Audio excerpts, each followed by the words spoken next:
السلام علیکم، welcome back to my YouTube channel love story novels hub. اس کی آنکھوں کے سامنے کا منظر ایک دم دھندلا گیا تھا۔ وہ ذاکوان کی جانب سے نگاہیں پھیرتے دروازے کی جانب بڑھی تھی، مگر چند قدم ہی چل پائی تھی۔ وہ اگلے ہی لمحے اس کا سر بہت بری طرح چکرایا تھا۔ اناشا اپنے حواس کھوتی زمین بوس ہونے کو تھی جب ذاکوان نے جلدی سے اس کے قریب آتے اسے اپنی باہوں میں سمیٹ لیا تھا۔ اناشا نے اپنے چکراتے سر کو تھام کر ذاکوان کی جانب دیکھا تھا۔ ایک جھٹکے سے خود کو ذاکوان کی گرفت سے آزاد کرتی وہ اس سے دور ہوئی تھی۔ جس انسان پر وہ اندھا اعتماد کرتی تھی وہ اس کی صفائی تک سننے کو تیار نہیں تھا۔ ذاکوان کو اناشا کا یہ عمل مزید تیش دلا گیا تھا۔ اس نے بنا کچھ بولے اناشا کی کلائی آزاد کر دی تھی۔ وہاں موجود تمام افراد خاموشی سے ان دونوں کو دیکھ رہے تھے۔ خولہ اور گلناز بیگم تو اپنے سردار اور سردارنی کے بیچ پیدا ہوتی اس بدگمانی کو دیکھ اپنی خوشی چھپا نہیں پا رہی تھیں، لیکن یہ بھی سچ تھا کہ ذاکوان کو زہر دینے والی بات ان سب حویلی والوں کے دل پر جا لگی تھی۔ اناشا سچ میں خان حویلی والوں کا ساتھ دے رہی تھی۔ انہیں یقین نہیں آیا تھا۔ انہیں تو یہی لگا تھا کہ اناشا اپنے سردار سائیں کی محبت میں گرفتار ہو چکی ہے۔ توقیر صابر اناشا کے جانے کے بعد ذاکوان نے اپنے آدمیوں کو بلایا تھا جو اگلے ہی سیکنڈ کسی بوتل کے جن کی طرح وہاں نازل ہوئے تھے۔ ان تینوں کو زندان خانے میں ڈال دو اور فرحت سے کہو ان کی خوب خاطر مدارت کرے جب تک یہ سچ نہیں اگل دیتے۔ ابھی انہوں نے میری سردارنی پر جو الزام لگایا ہے اس کی انہیں ایسی سزا دو کہ دوبارہ یہ یا کوئی اور میری سردارنی کو نشانہ بنانے کے بارے میں سوچیں بھی نہیں۔ ذاکوان غضبناکی سے حکم دیتا سب کے دل دہلا کر رکھ گیا تھا۔ سبھی حیران ہوئے تھے کہ اگر ذاکوان نے ان لوگوں کی باتوں پر یقین نہیں کیا تھا تو پھر اس نے اناشا کے ساتھ ایسا رویہ کیوں رکھا تھا۔ مگر ذاکوان رتوئی سے کچھ بھی پوچھنے کی ہمت نہیں تھی ان میں۔ سائیں، ہم سچ کہہ رہے ہیں سائیں، سردارنی نے ہی۔ وہ شخص ابھی مزید بول پاتا جب ذاکوان کی جانب سے پڑنے والا سناٹے دار تھپڑ اس شخص کا چہرہ گھما گیا تھا۔ ذاکوان رکا نہیں تھا۔ اس کے پے در پہ مارے جانے والے تھپڑوں نے اس شخص کا چہرہ زخمی کر کے رکھ دیا تھا۔ کسی نے بھی آگے آ کر ذاکوان کو روکنے کی جرات نہیں کی تھی۔ سبھی سہم کر ایک جانب کھڑے تھے۔ میری سردارنی کا نام دوبارہ زبان پر مت لانا ورنہ اگلی سانس لینے کے قابل نہیں بچو گے۔ ذاکوان اس کے نیم بے ہوش پڑتے وجود کو قہر آلود نگاہوں سے دیکھتے بولا تھا اور لمبے لمبے ڈھک برتا وہاں سے نکل گیا تھا۔ اس کے جاتے ہی حویلی والوں نے اپنی رکی سانسیں بحال کی تھیں۔ تم سردارنی کو سردار سائیں کی نظروں میں گرانے کا کہہ رہی تھی۔ اتنے بڑے الزام کے بعد سائیں نے اسے کچھ نہیں کہا، بلکہ ابھی بھی انہیں اپنی سردارنی پر سب سے زیادہ اعتبار ہے۔ سردارنی اناشا کو ان کی زندگی سے نکالنا آسان کام بالکل بھی نہیں ہے۔ ہمارے پاس اب سردارنی کو قبول کرنے کے سوا اور کوئی راستہ نہیں ہے، ثمینہ بیگم نے پاس کھڑی نند گلناز بیگم کو کہا تھا، مگر اس وقت ان کی بات کے جواب میں وہاں موجود خواتین میں سے کوئی کچھ نہیں بول پایا تھا۔ بھابھی سے بات کرواؤ میری۔ زرجان کو ملازمہ سے پتہ چلا تھا کہ یزدان اس وقت حویلی میں نہیں ہے۔ اسی بات کا فائدہ اٹھاتی وہ ساری حقیقت جاننے کے لیے اپنے گھر پر نمبر ملا چکی تھی، مگر پہلے دو بار کی طرح اس بار بھی فون ملازمہ نے ہی اٹھایا تھا، جو بات زرجان کو زچ کر گئی تھی۔ بی بی جی اس وقت گھر پر موجود نہیں ہیں۔ ملازمہ کا جواب سن کر زرجان گھبرا اٹھی تھی۔ اسے شدید گڑبڑ کا احساس ہوا تھا۔ آخر کیا وجہ تھی جو بھابھی اس سے بات نہیں کر رہی تھی؟ زرجان کو شدید پریشانی لاحق ہوئی تھی۔ بھابھی کے پاس اپنا پرسنل نمبر بھی نہیں تھا جو وہ انہیں کال کر کے کچھ پوچھتی ان سے۔ زرجان نا امیدی کے ساتھ فون بند کرتی صوفے پر آن بیٹھی تھی۔ اس کا موڈ بہت سخت آف ہوا تھا۔ یزدان کا رویہ اس کی سمجھ سے باہر تھا۔ اگر وہ اس سے اتنی محبت کرتا تھا تو اس کے گھر والوں کے ساتھ اتنا بدتر رویہ کیوں تھا؟ یہ بات زرجان کی سمجھ سے باہر تھی۔ کبھی کبھی اسے یہی لگتا تھا کہ شاید یزدان اس سے محبت کرتا ہی نہیں ہے، وہ صرف اپنے کسی مقصد کے لیے اسے استعمال کر رہا ہے۔ اس کا دماغ منفی سوچوں کا مرکز بنتا جا رہا تھا۔ وہ نہ جانے مزید کب تک ایسے ہی بیٹھی رہتی۔ جب گاڑی کی آواز پر وہ سوچوں کی دنیا سے باہر آتی، حقیقت میں لوٹی تھی اور وہ اتنا تو پہچان چکی تھی کہ یہ یزدان کی گاڑی کا ہارن ہی ہے۔ زرجان نے کھڑکی کا پردہ ہٹاتے نیچے کی جانب جھانکا تھا، جہاں یزدان کے ساتھ گاڑی سے ایک انتہائی ماڈرن لڑکی دیکھ زرجان کی آنکھوں میں جلن کی چنگاریاں جل اٹھی تھیں، کیونکہ وہ لڑکی جس محبت اور استحقاق سے یزدان کے بازو کو تھامے اس کے ساتھ لگی، والہانہ نگاہوں سے اسے دیکھتی اندر کی جانب بڑھ رہی تھی۔ یہ بات دور سے ہی زرجان کو آگ لگا گئی تھی۔ یہ اب کیا نیا کھیل کھیلنا چاہتے ہو تم یزدان شاہ؟ کون ہے یہ لڑکی؟ دانت پیستے اور مٹھیاں بیچتے وہ نیچے کی جانب بڑھ گئی تھی۔ سردارنی کیا کر رہی ہیں؟ آپ کو چوٹ لگ جائے گی۔ شبنم فوراً انائشہ کے پیچھے آئی تھی، جو شدید اشتعال میں بنا دیکھے چیزیں اٹھا اٹھا کر پھینکی جا رہی تھی۔ اس نے میرا اعتبار نہیں کیا، سب حویلی والوں کے سامنے میری انسلٹ کی ہے۔ اسے ملازمین کی بات پر یقین ہے، مگر میری نہیں۔ آئی ہیٹ ہم سو مچ۔ انائشہ کے اندر آگ کی بھٹی جل رہی تھی۔ وہ سوچ بھی نہیں سکتی تھی کہ ذاکوان کسی کے بھی لگائے الزام کو سچ مان لے گا اور اسے صفائی کا ایک موقع تک نہیں دے گا۔ سردارنی ایسا نہیں ہے۔ اگر ایسا ہوتا تو سردار سائیں جتنے غصے میں تھے وہ آپ کو اتنے آرام سے جانے کا نہ کہتے۔ انہیں یقین ہے اور وہ جانتے ہیں کہ آپ ایسا نہیں کر سکتی۔ شبنم ان کے ہاتھ سے کانچ کا ڈیکوریشن پیس لینے کے لیے اس کے قریب آئی تھی۔ دور رہو مجھ سے تم تو ہو ہی اپنے اس سائیکو سردار کی چمچی۔ تمہیں بھلا وہ کہاں غلط لگے گا؟ نکل جاؤ میرے کمرے سے، اس سے پہلے کہ تمہارے سردار کی جگہ تمہاری کھوپڑی کھول دوں میں۔ انائشہ بار بار ذاکوان کی وکالت کیے جانے پر اب کی بار اپنی توپوں کا رخ شبنم کی جانب موڑ چکی تھی۔ سردارنی سائیں میں نے کیا کیا ہے؟ شبنم اس کے خطرناک تیور دیکھ منمنائی تھی۔ کچھ نہیں کیا تم نے۔ سارا قصور میرا ہے، جو اتنی انسلٹ کے بعد بھی تمہارے سردار کی اس حویلی میں موجود ہوں۔ ہٹو میرے آگے سے۔ انائشہ اپنے آگے دیوار بنی کھڑی شبنم کو دھکیلتی کمرے سے نکل گئی تھی، جبکہ شبنم پریشان سی بکھلاتی اس کے پیچھے گئی تھی۔ رک جائیں سردارنی۔ انائشہ جو گاڑی کی جانب بڑھ رہی تھی، ذاکوان کی پکار پر بے اختیار اس کے قدموں کو بریک لگی تھی۔ وہ انہی قدموں پر واپس پلٹتی، سینے پر بازو باندھے آگ اگلتی نگاہوں سے ذاکوان کو دیکھنے لگی تھی۔ کیوں؟ ابھی کوئی الزام لگانا باقی رہ گیا ہے کیا، جس کے لیے میں مزید یہاں رکوں؟ انائشہ کی لال پڑتی رنگت بتا رہی تھی کہ وہ شدید غصے میں ہے۔ غصہ تو اس وقت ذاکوان کا بھی ٹھنڈا نہیں ہوا تھا، مگر ہمیشہ کی طرح آج بھی اسے اپنی سردارنی کے بپھرے انداز کے آگے اپنے غصے پر قابو پانا پڑا تھا۔ وہاں ارد گرد موجود ملازمین پر تو جیسے یہ منظر دیکھ کر غشی طاری ہونے لگی تھی۔ ان کا سردار اتنے شدید غصے میں آپے سے باہر ہو کر پاگل ہو اٹھتا تھا، جسے غصے میں دوسری کسی بات یا انسان کا ہوش نہیں رہتا تھا۔ وہ اس وقت اپنی سردارنی کی خاطر اپنے غصے کو بھی سائڈ پر کر گیا تھا۔ میں نے آپ پر کوئی الزام نہیں لگایا سردارنی۔ ذاکوان خود کو نارمل رکھتا اس کی جانب پیش قدمی کر گیا تھا۔ وہ دونوں اس وقت گیٹ کے قریب کھڑے تھے، جہاں سے حویلی کا ہر فرد انہیں آسانی سے دیکھ سکتا تھا اور دیکھ رہا بھی تھا، مگر انائشہ کو اس وقت اس بات کا ہوش نہیں رہا تھا۔ تو مطلب تمہیں یقین ہے کہ یہ سب میں نے کیا ہے؟ میں نے ان لوگوں سے تمہیں زہر دلوائی ہے؟ یہ بات کرتے تکلیف کے مارے انائشہ کی آنکھوں سے آنسو بہہ نکلے تھے۔ میں نے ایسا کچھ نہیں کہا سردارنی۔ اس کے آنسو دیکھ کر بھی ذاکوان کا انداز ہنوز سرد و سپاٹ تھا، جو بات انائشہ کو مزید اذیت پہنچا گئی تھی۔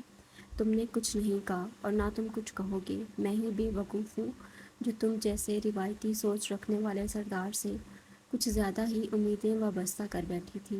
تم نے یہ سب کر کے میری آنکھیں کھول دی ہیں۔ اب مجھے ایک لمحے کے لیے بھی تمہارے ساتھ نہیں رہنا، جس کو مجھ پر اعتبار ہی نہیں۔ میں ہمیشہ ہمیشہ کے لیے چھوڑ کر جا رہی ہوں تمہاری حویلی۔ نہیں رہنا اب مجھے یہاں۔ انائشہ اپنے آنسو بے دردی سے صاف کرتی وہاں سے جانے کے لیے پلٹی تھی، مگر بڑے سے لکڑی کے گیٹ کے آگے کھڑے گارڈز نے اس کا راستہ روک دیا تھا۔ راستہ چھوڑو میرا۔ ہتھیاروں سے لیس کھڑے گارڈز نگاہیں جھکائے گیٹ کے آگے دیوار بن کر کھڑے ہو چکے تھے۔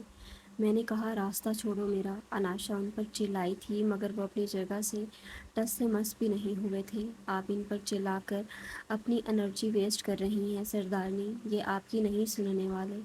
ذاکوان اس کے قریب آتے اس کی غصے سے لال ہوتی رنگت دیکھے گیا تھا۔ تم؟ انائشہ غصے سے ذاکوان کی جانب پلٹتی انگلی اٹھا کر کچھ بولنے ہی والی تھی، جب ذاکوان اس کی وہی انگلی تھام کر اسے اپنی جانب کھینچ چکا تھا۔ اپنے گھر والوں کی بات پر یقین کر کے مجھ سے دور جانا چاہتی ہیں۔ آپ بھی یہی سمجھ رہی ہیں کہ میں آپ کو مارنا چاہتا ہوں۔ ذاکوان جلتی آنکھوں سے اسے دیکھتا اس کے گرد اپنی گرفت مضبوط کر گیا تھا۔ اناشا نے جھٹکے سے سر اٹھا کر اس کی جانب دیکھا تھا۔ وہ کیسے جانتا تھا اس بارے میں؟ میری زندگی کا کوئی ایک لمحہ بھی ایسا نہیں ہوتا سردارنی جس میں میں آپ سے بے خبر رہوں۔ آپ کب کیا کرتی ہیں ایک ایک بات کی خبر ہے مجھے۔ آپ اسی وجہ سے اس چھوٹی سی بات کا اتنا شدید ری ایکشن دے رہی ہیں نا کہ آپ کو اب واقعی مجھ پر اعتبار نہیں رہا۔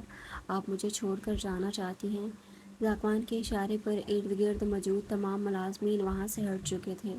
وہ اناشا کو قیمتی متاع کی طرح اپنے سینے سے لگائے کھڑا، اس کی آنکھوں میں آنکھیں ڈالے بولتا اناشا کو خوفزدہ کر گیا تھا۔ ذاکوان کی آنکھوں کے سرد تاثرات انتہائی ناقابل فہم تھے۔ اناشا سمجھ نہیں پائی تھی کہ اچانک سے وہ اس کے ساتھ یوں اجنبیوں جیسا بیہیو کیوں کر رہا ہے۔ ذاکوان جتوئی، تم اپنی غلطی میرے سر نہیں ڈال سکتے۔ اگر مجھے یہاں سے جانا ہوتا تو میں کب کی چلی گئی ہوتی۔ تم اب یہ سب الزامات لگا کر بہت غلط کر رہے ہو میرے ساتھ۔ میں اس کے لیے کبھی معاف نہیں کروں گی تمہیں، کبھی نہیں۔ I hate you. اناشا اس کے سینے پر دباؤ ڈالتی اسے خود سے دور دھکیل گئی تھی۔ ذاکوان نے گرفت ڈھیلی چھوڑ دی تھی تاکہ وہ اپنی مرضی سے اس سے دور جا سکے۔ اناشا کو اس کی یہ حرکت بھی اچھی نہیں لگی تھی۔ وہ دونوں ایک دوسرے سے دور بھی نہیں جانا چاہتے تھے اور اپنی انا بھی نہیں ختم کرنا چاہتے تھے۔ یہی چیز ان دونوں کے بیچ غلط فہمیوں کی دیوار قائم کرنے کا باعث بن رہی تھی۔ ذاکوان اس کی بات کے جواب میں بالکل خاموش رہا تھا، جس پر اناشا اس سے مزید ناراض ہوتی وہاں سے ہٹ گئی تھی۔ ذاکوان اس کے بعد روم میں نہیں آیا تھا۔ اناشا نے بھی خود کو روم میں بند کر رکھا تھا۔ وہ نہ کچھ کھا رہی تھی نہ ہی کسی کو اندر آنے کی اجازت دے رہی تھی۔ اس نے روم کو اندر سے لاک کر رکھا تھا۔ ذاکوان جتوئی سے ناراض ہو کر اسے محسوس ہو رہا تھا جیسے اس کی زندگی روٹھ گئی ہو اس سے۔ اناشا صوفے پر بیٹھی ٹانگیں سینے سے لگائے ان میں چہرہ چھپائے ہوئے تھی جب اسے باہر سے روم کا لاک کھولنے کی آواز آئی تھی۔ اناشا نے چہرہ اوپر اٹھایا تھا جب سامنے ہی اسے شبنم ہاتھ میں کھانے کی ٹرے لیے کھڑی نظر آئی تھی۔ تمہیں میری ایک بار کی کہی بات سمجھ کیوں نہیں آتی شبنم؟ میں نے کہا نا تم سے مجھے کچھ نہیں کھانا۔ اناشا غصے سے ابھی اتنا ہی بولی تھی جب شبنم کے پیچھے ذاکوان بھی روم میں داخل ہوا تھا۔ اناشا کی زبان کو بریک لگی تھی۔ شبنم خاموشی سے کھانا اس کے سامنے ٹیبل پر رکھتی وہاں سے نکل گئی تھی۔ کھانا کھائیں سردارنی۔ ذاکوان اناشا کو منہ پھیرتے دیکھ سرد لہجے میں بولا تھا۔ نہیں کھاؤں گی۔ کیا کر لو گے تم؟ اناشا صوفے سے اٹھ کر اس کے مقابل آتے بولی تھی۔ ذاکوان نے خاموش نگاہوں سے اس کا یہ سوگوار حسن دیکھا تھا۔ اس بات پر بھی کوئی نیا الزام لگا دو گے؟ بولو۔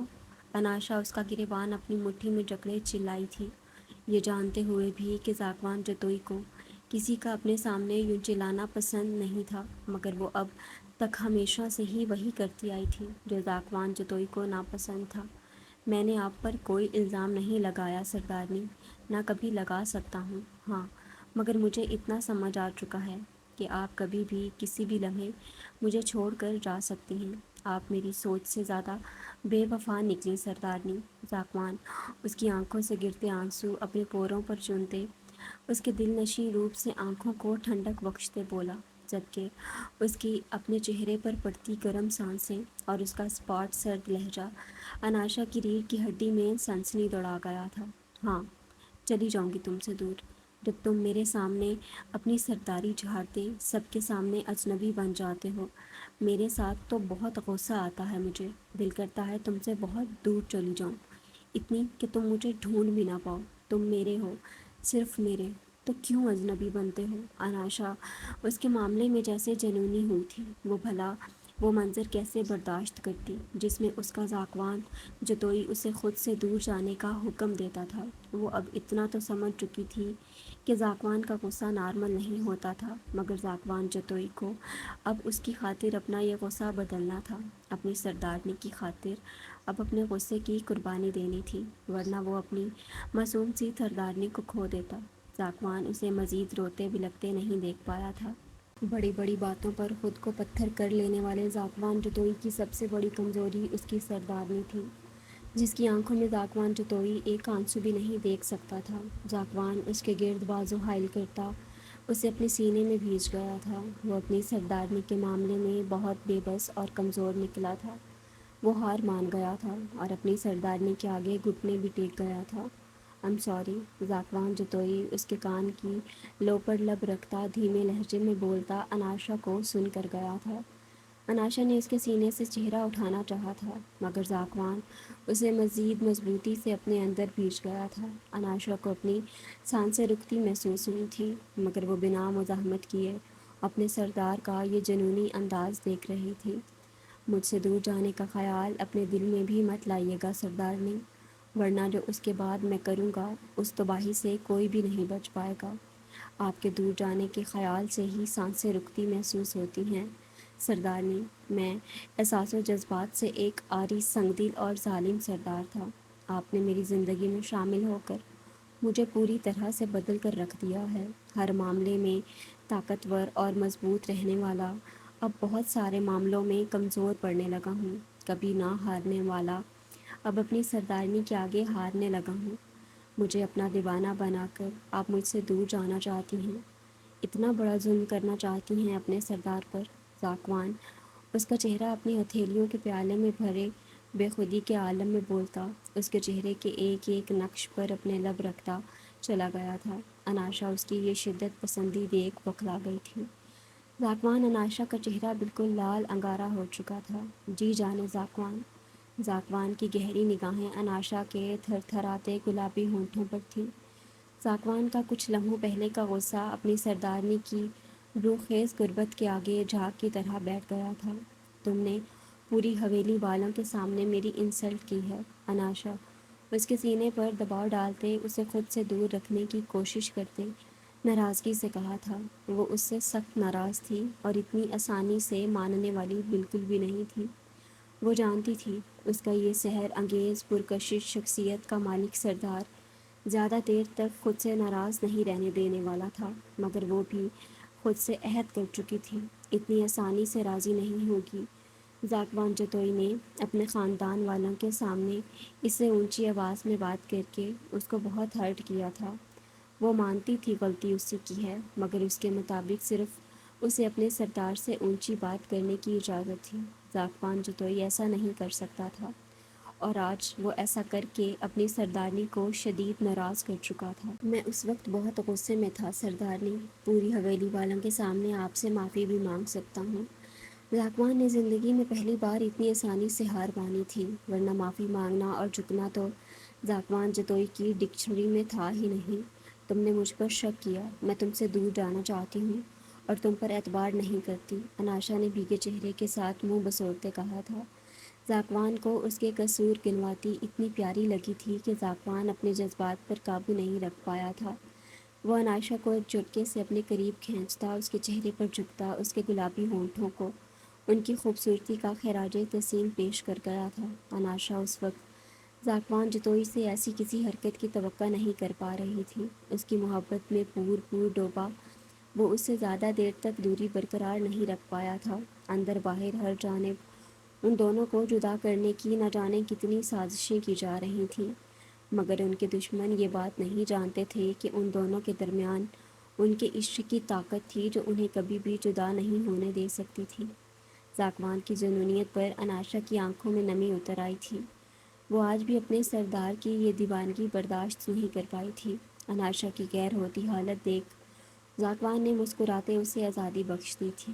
"میری نازک سردارنی"، اناشا کو گہرے گہرے سانس لیتے دیکھ وہ اسے اپنے چوڑے سینے سے لگا گیا تھا۔